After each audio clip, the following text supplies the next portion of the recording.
ನಮ್ಮ ಸಾಗರದ ಒಂದು ನಿಯೋಗ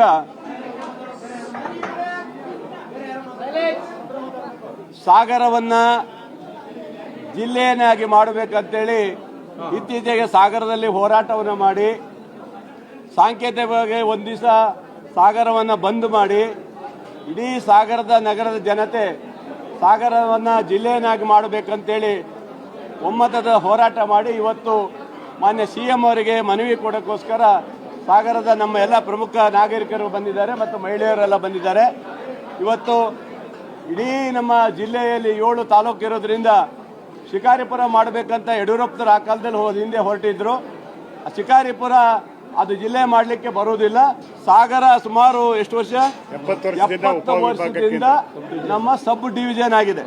ಸಾಗರ 70 ವರ್ಷದಿಂದ ಸಬ್ ಡಿವಿಷನ್ ಆಗಿದ್ರಿಂದ ನಾವು ಕೇಳ್ತಿರೋದು ಸಾಗರಕ್ಕೆ ಕೊಡಬೇಕು, ಜಿಲ್ಲೆಯನ್ನಾಗಿ ಮಾಡಬೇಕು ಅಂತ ಹೇಳಿ ನಾವು ಮಾನ್ಯ ಮುಖ್ಯಮಂತ್ರಿಗಳಿಗೆ